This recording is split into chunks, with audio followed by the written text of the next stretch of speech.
Thank you all so very much for coming. I can't tell you how excited we are and how pumped we are to do it right this time. I'm Sherry Jarrell. I'm Lee Murphy's campaign manager. I've been his committee director, and now tonight I'll be the campaign manager. Thank you.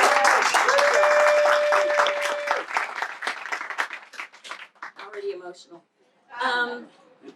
We're going to get to the heart of the matter. I know you want to speak to the man of the hour, but we have everyone in the room is special. I think you know what it takes to win in Delaware. We got sign-in sheets. We have computers around. 2019 is going to be all about getting him the nest egg that he needs to defeat the Democratic machine. I firmly believe that with enough financial support and with Lee getting in front of as many people up and down the state as he can, when he meets people, they see his heart, they see his compassion, they see his knowledge and his devotion to Delaware and all of its citizens. And we're spending 2019 to get the resources together that we need to get Lee in front of as many people as possible.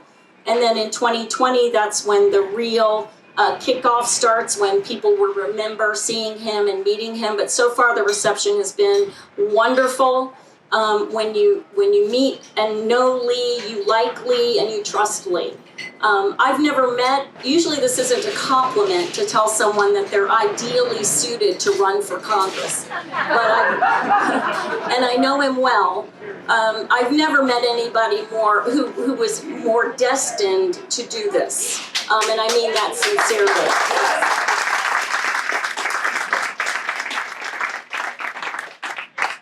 I don't know if you know, he doesn't talk about himself much. It's always about the other person, so I think people underestimate him. Worked on the, well, I won't give all the background. But what I think is so special about Lee is that it's always about the other person. But he's been interested in politics, interested in his community since he was 8, 9 years old, meeting politicians, understanding who ran the UN when he was 9 years old. He knows history. He's a student of history. He has well-developed, nuanced, mature, evolved positions on every policy issue that's important.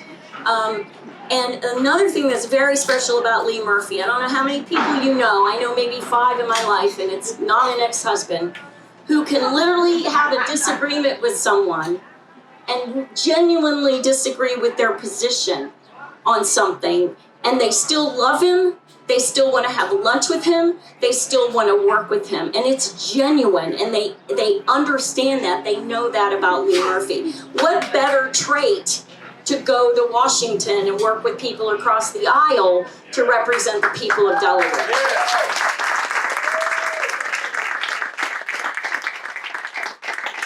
So I'd like to begin by asking a dear friend of Lee's. We call him Coach.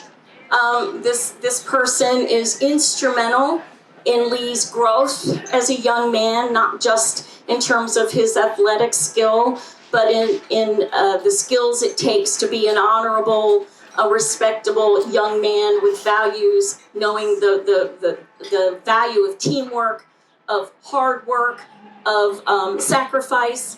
Mr. Renner, I can't overstate the influence Fred Renner has had on Lee Murphy, the man. He was Lee's high school football coach, 120, 130 years ago, something like that.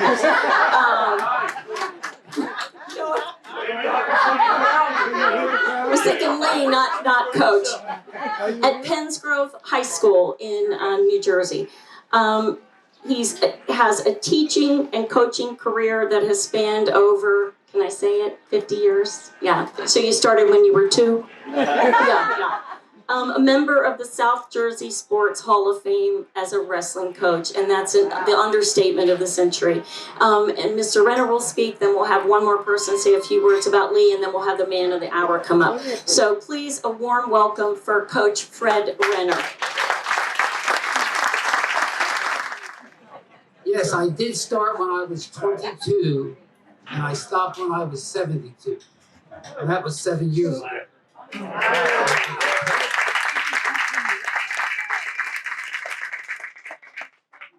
Lee has always introduced me to people. He always says, "This is my coach," and he has a certain pride, and I know he does. Okay. And I love him for that. But it's my turn. They said you're going to introduce Lee. But I've seen him say hello to so many people here. Most of you don't need to be introduced to him. If you do, then I'm sure maybe he'll meet you after. You can talk to anybody that wants to talk to him. But I want to just tell you about where he came from, as Sherry said, to become the moral, strong person that he is. I graduated from Penns Grove in 1958. I went through the same rite of passage that Lee went through, and I was instrumental in making him go through it. When you come into high school, it's proper that the older guys should feel like men to you. I don't think that's true nowadays. I don't think they look at the seniors and juniors as men, but we did back then. I know Lee did. When you're getting hit every night at practice by these tough guys that are juniors and seniors, that's the rite of passage that then you will eventually be that to some other kid coming in. So we all went through it. I couldn't get Lee to wrestle. I was also the wrestling coach. And because he was too good at basketball. And he was so good. But what a football player. I was his football coach. He was so tough offensively and defensively. Anyway, when I came in, there were only a couple sayings, like it's not the size of the dog in the fight, but the size of the fight in the dog. When the going gets tough, the tough get gone. These are the things that I came into. But by the time I left, I had a couple better ones. I said, the harder you work for something, the harder it is to surrender. Think about it. The harder you work, you just are not going to surrender. I don't think Lee would ever surrender on any of his constituents. I don't think he would give up on anybody. And I had one. You don't have to beat all of your opponents, just the ones you don't want to lose to. If you don't want to lose to them,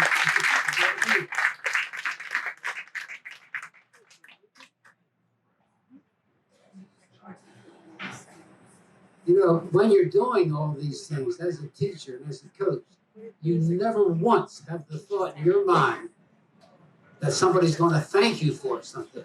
You don't think that way. You just do the job because it's there. It's got to be done. But now, when I hear Lee thank me, I hear other students and other athletes thank me, then I realize now what I must have meant to these people. It makes you cry. It really does. Well, you've heard so many good things about Lee, but they're all true. All of them. Lee, I want to leave everybody with this saying from an old 1940s black and white war movie. I really mean this, Lee. I would follow you through hell.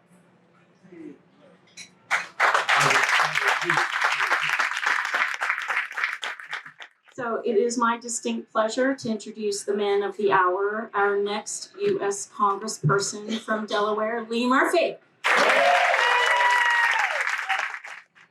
Well, here we are, ladies and gentlemen. And first of all, I just really want to thank everybody for being here this evening, this beautiful summer evening. Thank you all, each and every one of you, for coming out to my announcement tonight. I just want to say a couple of things before I get started. This guy right next to me, Mr. Renner, Coach, outside of my mom and dad, and I'm not the only one, many of my teammates at Penns Grove High School would have said the same thing. This man has had more positive effect on me than anybody, as I said, outside of my mom and dad. And He's an institution in New Jersey, and he was an institution here in Delaware too, also, as an umpire, believe it or not, for many, many, many years. So, Coach, thank you for everything you gave me. It's all inside here. It will never leave me. And it has made me the person, the man that helped me make that I am today. So thank you, Coach.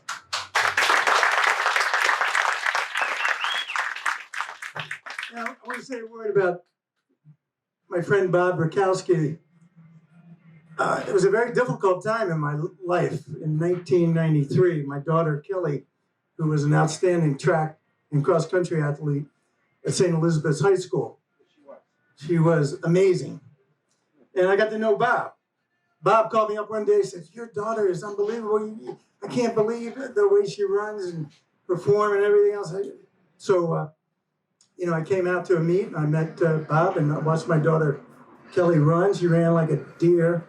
And unfortunately, that year we lost Kelly. Kelly passed away from spinal meningitis at the age of 15. And what transpired was we had a team full of girls at St. Elizabeth that really did love each other and loved Kelly as Bob loved Kelly. And I got a call. He said, "Lee, we want you to come out there. We want you to be a part of this team for as long as you want to be a part of this team. We're all together in this.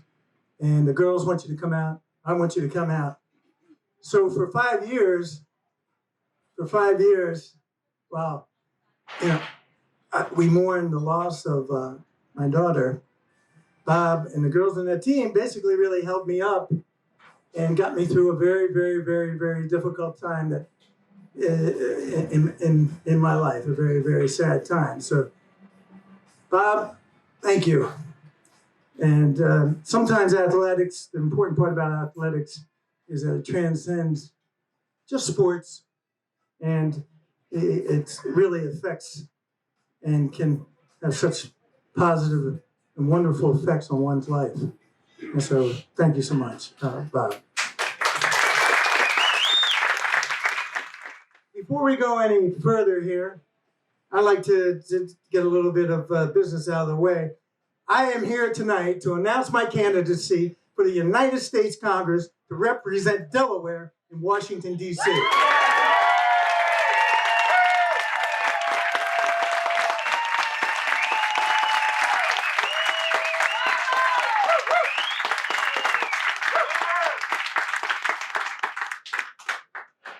Now, last week we had President Trump. This week you have Lee Murphy announcing.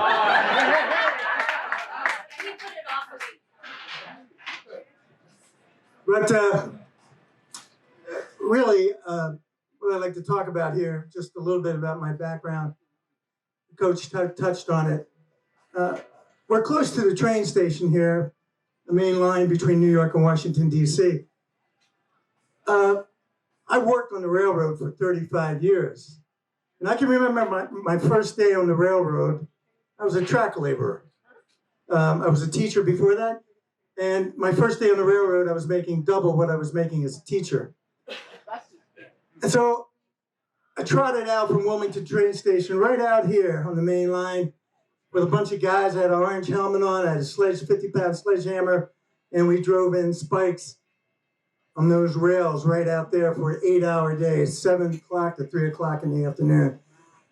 And I said at the end of the day, I said, "What the hell am I doing?"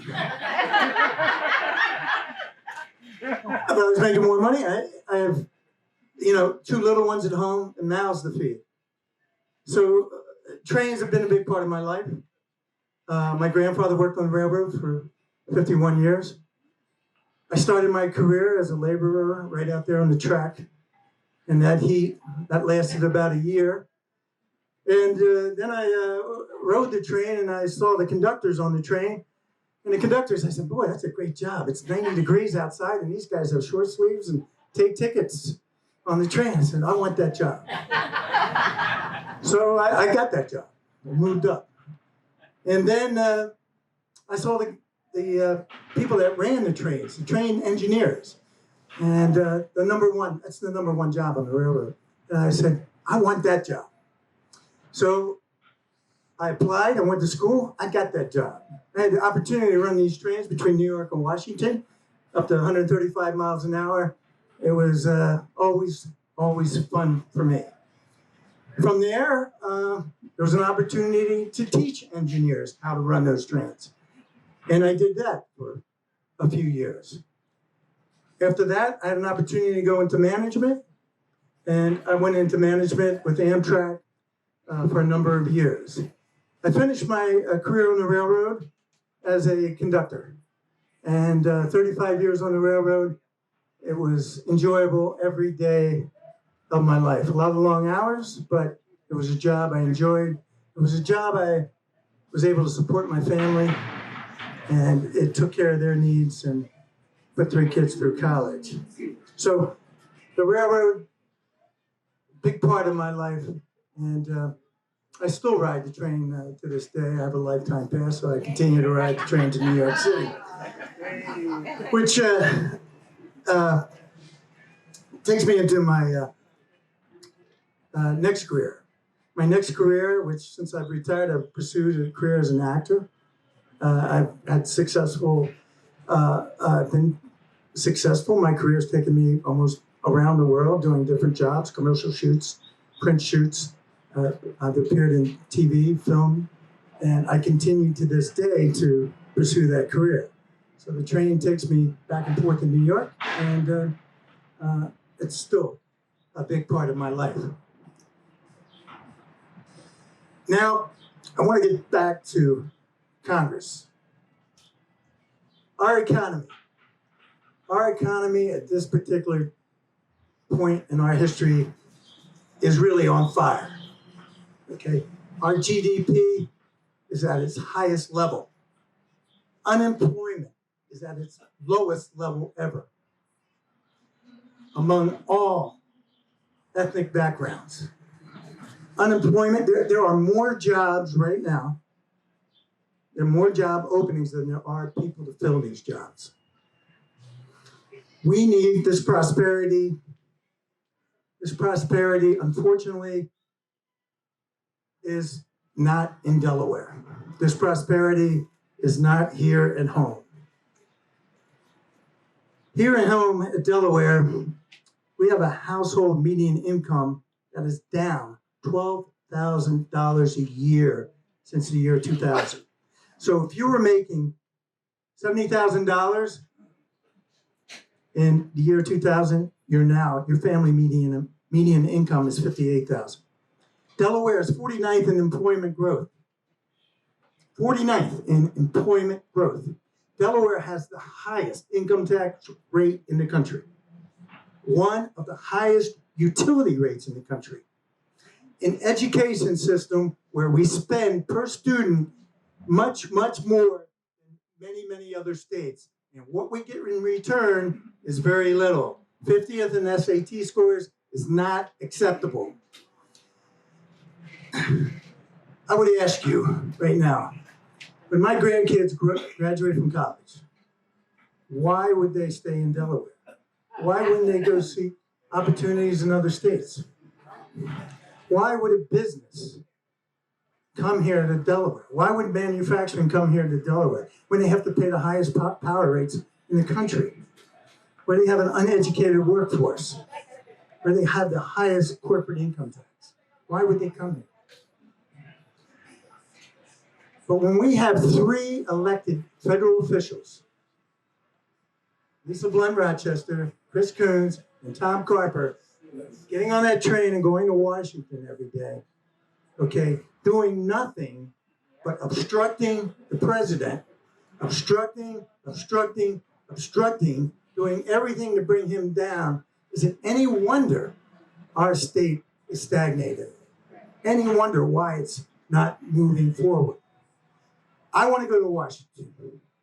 I want to work with the president. I want to work with Congress. I want to bring prosperity back here to Delaware, bring real jobs back here to Delaware, bring manufacturing jobs back here to Delaware, and get this state going again. Yeah.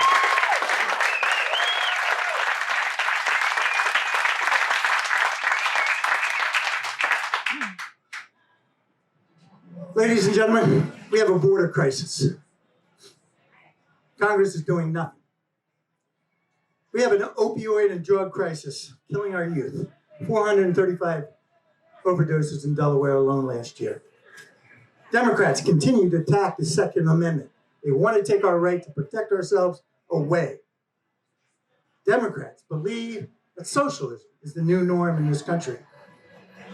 Abortion, what they want to do is out of control. Infanticide off the table. These things, our representatives are on the wrong side. We are on the right side. Yeah.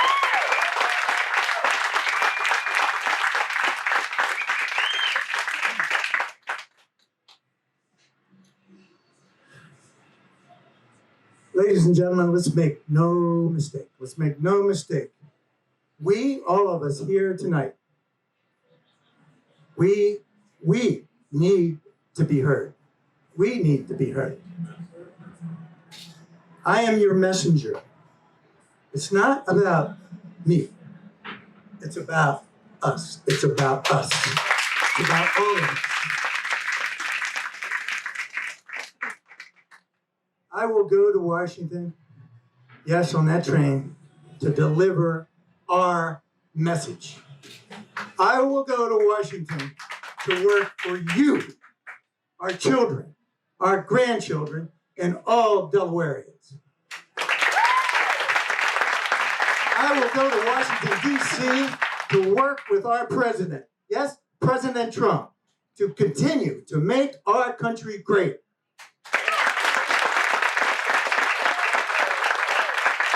And finally, I will go to Washington, D.C. to once again make Delaware our home, the first state, the greatest it has ever been.